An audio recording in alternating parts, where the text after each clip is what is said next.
মনে আছে সেই ২০০১ সালের কথা? পরীক্ষার হলে হঠাৎ হেলিকপ্টারে উড়ে এসে নকল ধরতেন এক প্রতিমন্ত্রী। নাম তার এহসানুল হক মিলন। দীর্ঘ ২৫ বছর পর তিনি আবারও শিক্ষা মন্ত্রণালয়ের ডন। এবার আর প্রতিমন্ত্রী নন, একেবারে পূর্ণ মন্ত্রী হয়ে ফিরেছেন। মিলন মানেই যেন পরীক্ষায় কড়াকড়ি। তার ভয়ে একসময় শিক্ষার্থীরা কাঁপত। সোশ্যাল মিডিয়ায় এখন রসিকতা চলছে, বাচ্চারা পড়তে বসো মিলন স্যার কিন্তু আয়শা পড়ছে। অনেকে বলছেন এখন আর অটো পাস বা প্রশ্ন ফাঁস করে পার পাওয়া যাবে না। কদিন আগে জটলা এড়াতে লোহার ব্যারিকেড টপকে লাফ দিয়ে সংসদে ঢুকেছেন তিনি।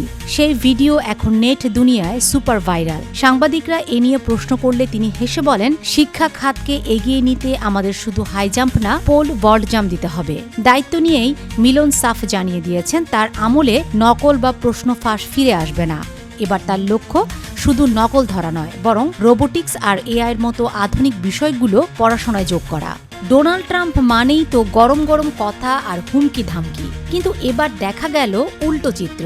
গাজা পুনর্গঠন আর বিশ্ব শান্তির জন্য ট্রাম্প বানিয়েছেন বোর্ড অব পিস, আর সেই বৈঠকের প্রথম দিনেই বিশ্ব নেতাদের প্রশংসায় ভাসালেন তিনি। আলোচনার কেন্দ্রে এখন প্যারাগুয়ের ৪৭ বছর বয়সী তরুণ ও handsome president Santiago Peña. Trump তাকে দেখেই বলে বসলেন, আপনি তো বেশ তরুণ আর সুদর্শন। পরক্ষণেই রসিকতা করে যোগ করলেন, তার মানে এই না যে আমি আপনাকে পছন্দ করি। আমি সুদর্শন পুরুষদের একদম পছন্দ করি না, আমি পছন্দ করি নারীদের। ট্রাম্পের এই কথায় তখন হাসির রোল পড়ে যায় পুরো হল রুমে। সাধারণত ট্রাম্প অন্যদের তুচ্ছ তাচ্ছিল্য করতে পছন্দ করলেও এদিন তিনি ছিলেন বেশ আন্তরিক। মানবাধিকার বা রাজনৈতিক নিয়ে কড়া কথা না বলে নেতাদের ধনসম্পদ আর ক্ষমতার গুণগান গেয়েছেন। তবে যারা এই বৈঠকে আসেননি তাদের সাবধান করে দিয়ে বলেছেন, আমার সাথে চালাকি চলবে না। ট্রাম্পের এই বোর্ড অব পিস এর মূল লক্ষ্য গাজা পুনর্গঠন, যদিও অনেক মার্কিন মিত্রদেশ এতে যোগ দেয়নি। সমালোচকরা বলছেন ট্রাম্প আসলে জাতিসংঘের সমান্তরাল কিছু একটা দাঁড় করাতে চাইছেন।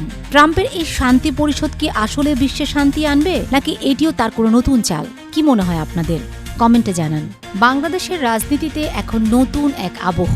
একদিকে দেশ পরিচালনার দায়িত্বে প্রধানমন্ত্রী তারেক রহমান, অন্যদিকে সোশ্যাল মিডিয়ায় বাবার প্রতি ভালোবাসা আর শ্রদ্ধা জানিয়ে আলোচনায় তার কন্যা জায়মা রহমান। নিজের ভেরিফাইড ফেসবুক পেজে বাবাকে নিয়ে এক আবেগঘন স্ট্যাটাস দিয়েছেন জায়মা রহমান। তিনি লিখেছেন, ছোটবেলায় আমাদের সবার মনে একটা বিশ্বাস থাকে যে আমাদের বাবারা সব কাজে পারদর্শী। আমার কাছেও আমার আব্বু হলেন জীবনের প্রথম ও সবচেয়ে বড় আদর্শ। জায়মার চোখে তার বাবা তার দেখা সবচেয়ে পরিশ্রমী এবং নিষ্ঠাবান একজন মানুষ, যার ওপর যে কোনো পরিস্থিতিতে নিশ্চিন্তে ভরসা করা যায়। পোস্টে জায়মা আরও উল্লেখ করেন, বাংলাদেশ ও এদেশের মানুষের প্রতি গভীর ভালোবাসাই তার বাবাকে আজকের এই অবস্থানে নিয়ে এসেছে। তিনি অত্যন্ত আনন্দিত যে পুরো দেশবাসী অবশেষে তার বাবার অনন্য গুণগুলো নিজ চোখে দেখতে পারছে। জায়মার বিশ্বাস, এই গুণগুলোই তারেক রহমানকে জনগণের একজন সত্যিকারের প্রধানমন্ত্রী হিসেবে প্রতিষ্ঠিত করবে।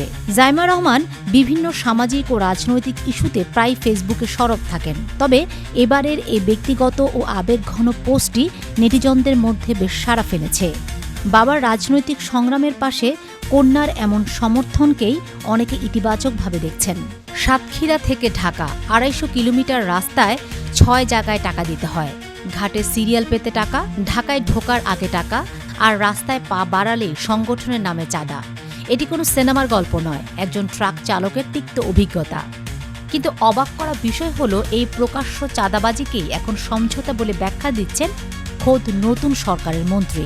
সম্প্রতি দায়িত্ব নেয়ার পর সেতুমন্ত্রী শেখ রবিউল আলম বলেছেন, সড়ক পরিবহনে মালিক শ্রমিকরা নিজেদের কল্যাণে যে টাকা তোলেন সেটিকে তিনি চাঁদাবাজি হিসেবে দেখছেন না। তার মতে সমঝোতার ভিত্তিতে কিছু টাকা তুললে সেটি চাঁদা নয়। এই বক্তব্য ঘিরেই এখন দেশ জুড়ে শুরু হয়েছে তুমুল সমালোচনা। বিশেষজ্ঞরা বলছেন, মন্ত্রী একে সমঝোতা বললেও এর বোঝা শেষ পর্যন্ত বইতে হয় সাধারণ মানুষকে।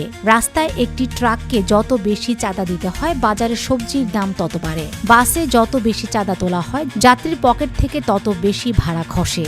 টিআইবি বলছে, একদিকে প্রধানমন্ত্রী যখন দুর্নীতির বিরুদ্ধে কড়া হুঁশিয়ারি দিচ্ছেন, তখন তারই মন্ত্রীর এই বক্তব্য পুরো বিষয়টিকে বৈধতা দেওয়ার শামিল। একটি সরকারি তদন্ত বলছে, শুধু ঢাকা শহরেই প্রতিদিন প্রায় ২.৫ কোটি টাকা চাঁদা তোলা হয় বছরে, যার অঙ্ক ছাড়িয়ে যায় শত শত কোটি টাকা। প্রশ্ন উঠেছে, এই বিশাল অঙ্কের টাকা আসলে কার কল্যাণে ব্যয় হয়? চালক শ্রমিকদের ভাগ্যের পরিবর্তন কি আদৌ হচ্ছে, নাকি প্রভাবশালী সিন্ডিকেট এই টাকায় আঙুল ফুলে কলাগাছ হচ্ছে?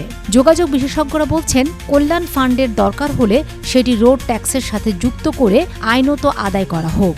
রাস্তায় দাঁড়িয়ে টাকা তোলা কোনোভাবেই সভ্য দেশের নিয়ম হতে পারে না। নিরাপদ সড়কের স্বপ্ন নিয়ে যে তরুণরা অভ্যুত্থান ঘটিয়েছে, সেখানে সড়কে এমন অনিয়ম কি মেনে নেওয়া যায়? মন্ত্রীর এই সমঝোতা থিওরি নিয়ে আপনার ভাবনা কি? সড়ক কি কখনো চাঁদামুক্ত হবে? কমেন্টে আপনার মতামত জানান। প্রধানমন্ত্রী হিসেবে তারেক রহমান একদম সাধারণ মানুষের মতো চলার চেষ্টা করছেন। রাস্তায় চলাচলের সময় তিনি বিশেষ কোনো প্রোটোকল নিয়ে সাধারণ মানুষের গাড়ি থামিয়ে রাখছেন না, ফলে যানজটের ভোগান্তি হচ্ছে না। সবচেয়ে বড় পরিবর্তন দেখা যাচ্ছে তার পোশাকে ও চালচলনে। খুব জাঁকজমকপূর্ণ বা রাষ্ট্রীয় আড়ম্বর নয়, বরং সাধারণ পোশাকে তিনি নিয়মিত অফিস করছেন। ক্ষমতা বা পদের জৌলসের চেয়ে কাজের প্রতি মনোযোগ আর সাধারণ মানুষের সাথে মিশে থাকার এই ভঙ্গিটি এখন বেশ আলোচনায় রয়েছে। মুফতি আমির হামজা স্পষ্ট করে জানিয়েছেন, বিরোধী দলের ৭৯ জন সংসদ সদস্যকে নিয়ে তিনি সরকারি দলের ২১১ জনকে একদম তীরের মতো সোজা করে রাখবেন। তিনি পরিষ্কার করে বলেছেন যে সংসদে বা সংসদের বাইরে যেখানেই হোক না কেন, কোনো অন্যায় দেখলে তারা শক্ত হাতে চেপে ধরবেন। তার কাছে নিজের দল বা অন্য দল বলে কিছু নেই। তিনি চান প্রকৃত ন্যায় বিচার। তার মতে, নিজের দলের লোক চাঁদাবাজি করলে ছাড় পাবে আর অন্য দল করলে ধরা হবে, এমন রাজনীতি তিনি করবেন না। এমপি হিসেবে শপথ নেয়ার পর তিনি কোনো জাঁকজমক না করে সরাসরি কুষ্টিয়া জেনারেল হাসপাতালে পরিষ্কার পরিচ্ছন্নতা অভিযান চালিয়ে নিজের কাজ শুরু করেছেন। তিনি নিজেকে কুষ্টিয়ার সব মানুষের প্রতিনিধি হিসেবে দাবি করে আগামী ৫ বছর সবার জন্য সমানভাবে কাজ করার অঙ্গীকার করেছেন।